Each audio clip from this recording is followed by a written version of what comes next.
मीरपुर नाम के शहर में तेजस अपनी पत्नी नीरू के साथ रहता था। पति पत्नी दोनों ही नौकरी करते थे। एक दिन तेजस गांव अपनी माँ के पास फोन करता है। हेलो, प्रणाम माँ। जीते रहो माँ, तुम दादी बनने वाली हो हैं? अरे वाह, ठीक है बेटा, मैं कल ही आती हूँ। जब माँ जी शहर पहुंची तो बेटे बहू ने बहुत अच्छे से स्वागत किया। लीजिए माँ जी, चाय। अरे गर्मा गर्म पकोड़े ले आओ माँ के लिए। नीरू रसोई में गई और 2 मिनट में ही पकोड़े ले आई। जी ये लीजिए। बहू, जादू से बनाए हैं क्या? अभी तो रसोई में गई थी। यम्मी। माँ जी, शीला रसोई में पकोड़े तल रही है, मैं बस लेकर आई। हे भगवान, मेरा धर्म भ्रष्ट कर दिया तूने। अब तो गंगा जल से शुद्धिकरण करना होगा। दूसरे दिन, माँ जी मैंने नाश्ता बना दिया है, ऑफिस जा रही हूँ। पर अभी तो घर का सारा काम पड़ा है। शीला आती ही होगी, झाड़ू पोछा बर्तन कपड़े वो सब कर लेगी। हमारे जमाने में घर का सारा काम हम ही करते थे।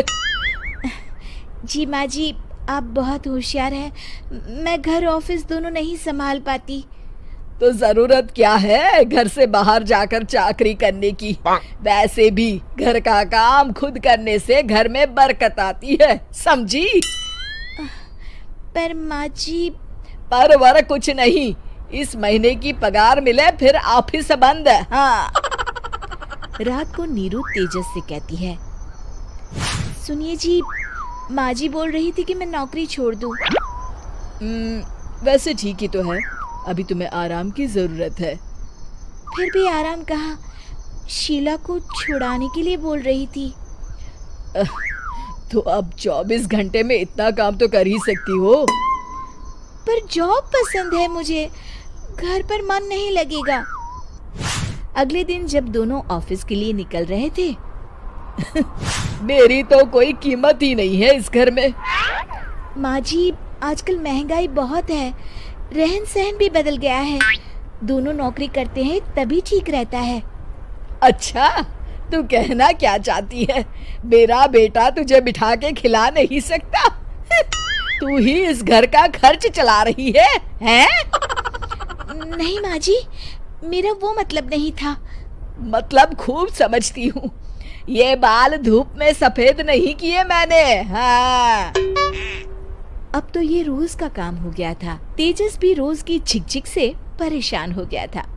एक दिन उसने कहा, नीरू, वैसे भी तुम्हें मैटरनिटी लीव मिलने वाली है, तो अभी से ही छुट्टी ले लो।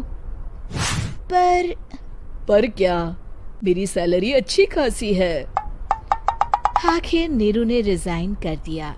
जब बच्चा हुआ तो घर में सब बहुत खुश हुए। कुछ दिनों बाद तेजस फाइल देख रहा था। क्या हुआ तेजस, कुछ परेशान लग रहे हो? हाँ, वो हमारी जितनी सेविंग्स थी वो तो हॉस्पिटल में और छठी के फंक्शन में खत्म हो गई है नीरू। और अभी वैसे मंदी चल रही है तो मैं बोल रही थी कल मुन्ना को हेपेटाइटिस का टीका लगवाना है। नीरू, क्या पोस्टपोन नहीं कर सकते? नहीं जी, बिल्कुल नहीं। अब तेजस को समझ में आ रहा था कि उससे गलती हुई है। पैसों की कमी का असर घर के माहौल पर भी पड़ रहा था। अगले दिन, बेटा मेरा चश्मा और ये दवाइयाँ ले आना, पर्चा देते हुए माँ जी ने कहा। जी। तेजस, मुन्ना के लिए दूध का डिब्बा और डायपर भी ले आना, और ये किराने के सामान की लिस्ट है, इसे भी लाना है।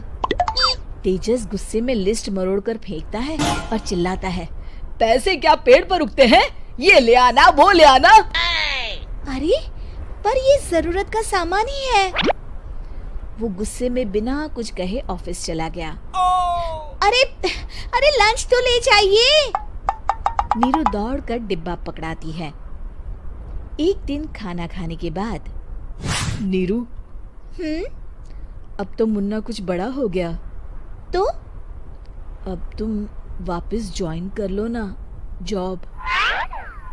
पर इस रिसेशन में जॉब मिलना बहुत मुश्किल है। ट्राई तो करो। फिर मुन्ना? माँ जी है ना, और एक फुल टाइम मेड भी लगा लेंगे। पर माँ जी, उन्हें तो पसंद नहीं।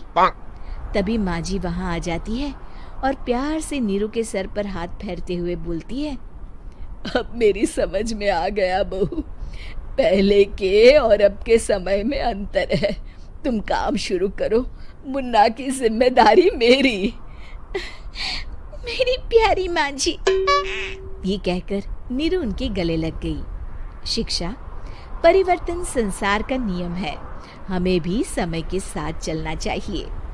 उम्मीद है कि आपको हमारी ये कहानी पसंद आई होगी।